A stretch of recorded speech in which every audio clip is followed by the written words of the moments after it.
Careers in the 21st century can feel like a battlefield. But what if it didn't have to be that way? What if it could have more flow and maybe more joy? Hi, this is Dr. Aitsi-Selmi for another episode of Wise Wednesdays, and today I want to share 7 principles for how you can turn your career from a feeling of a battlefield that you have to conquer or fix to more of a peaceful temple where you practice your principles. And the idea is based on my own experience transforming my career, also research I've done, the book The Success Trap, and more importantly, working with many other professionals to help them transform their career, either in doing something different with their career or doing their current career differently. There's no fixed outcome as to what a career or a fulfilling career should look like, and that's why you don't need to compare yourself to anyone. You just need to focus on what's right for you. And the idea of a career as a temple rather than a battlefield comes from also this idea that we often expect things like our careers or our relationships to give us something. We have expectations and we want to get something. And we might not even be conscious of it, but it can be tiring and it can create this sense of struggle. So then reversing that and thinking, well, what can I give my career? Or even better, what is my current relationship to my career and how do I want that to change? So that means in practice, you don't have to change necessarily what you're doing. You don't even need to change what you're thinking. It's more changing how you're thinking about what you're doing. So changing how you're relating to your career right now. So here are 7 principles to help you do that and hopefully have a bit more flow and less struggle in your career so you can go out there and make the difference that you want to make. So number 1, distinguish job versus career versus calling. So right now, where are you? And it doesn't matter. It's just about gaining clarity. So it's more like a diagnostic. So is your work taking the format of a job, which is serving an organization? Is it a career where you're serving a profession or an industry? Or is it a calling where you're serving something bigger, maybe a vision that you hold that's long-term, maybe beyond your lifetime? And it's not that one is better than the other. It's just about knowing where you are so you can manage your expectations and decide what your next step might be. And I give a bit more detail in the blog, the written version of this video, which you can find at dramina.com/Wise Wednesdays. Number 2 principle is design rituals, not habits. So Tony Robbins, who is a coach, has this distinction, which I think is useful. So habits are generic, and it's good to know the psychology of how to create new habits in your life. A ritual, on the other hand, imbues that with a sense of purpose or a bigger purpose. And you can transform any habit into a ritual. So going to meetings or going to work every day can become a ritual if you do these 2 things. Number 1, remember your intention for doing that thing in the first place. What's your why? Which can just be, I need to pay my bills right now so I can sustain myself and walk my path, which I'm still discovering. That's great. And number 2 is to be very mindful as you can. So be very caring in how you're doing that thing.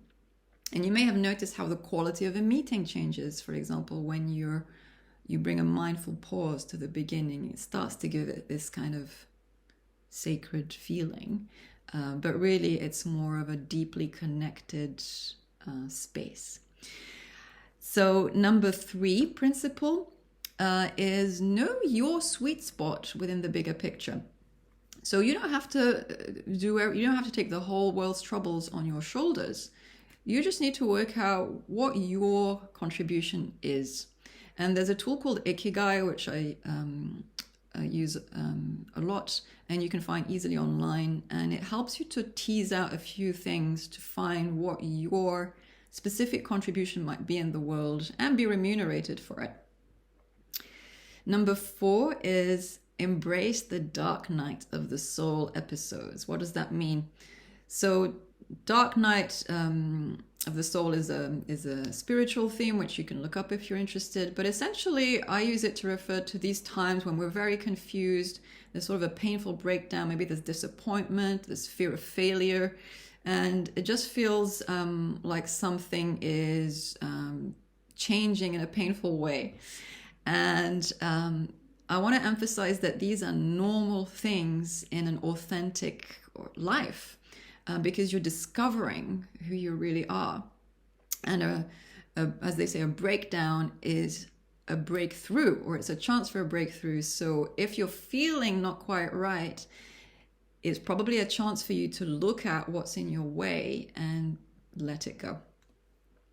And it's important to not be afraid of them and to get help and support if you need it. Number 5, let go into the mystery.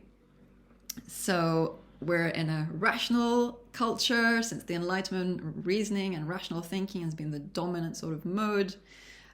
So when it comes to changing our relationship to our careers and finding a path, it's important to be able to function also intuitively, which means trusting the unknown.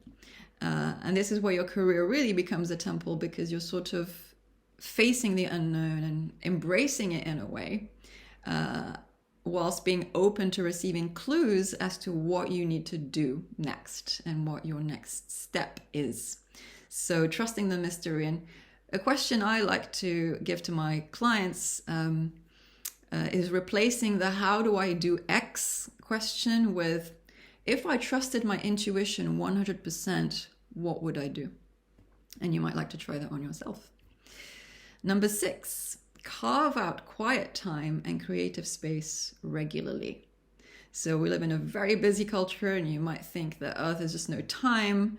But to function optimally, there's plenty of research and science now to show that you really need to slow down and have those quiet times. You might have noticed that your best ideas come when you're not thinking about them, when you're on holiday or in the shower or on a walk. So it's really important. I think it's going to be increasingly important for people to function optimally in the busy marketplace, to carve out quiet time regularly. Remember, your most brilliant ideas emerge from the silence. So finally, number 7, be gloriously human. You don't have to be perfect to experience happiness and fulfillment. So you can let go of that agenda and focus on what it is that makes you human, and enjoyably so. Because the interface between that and trusting the mystery is where you're going to have the best ideas and where you're going to get answers to your big questions. So those are some principles for you to try on. I hope there was something in there that was useful, a little insight, or something you can take action on immediately. That's very important, to not just leave it in the idea space. And if you have any comments or questions, please leave them below and I will try to answer them. In the meantime, have a wonderful week and I will see you soon. Bye-bye.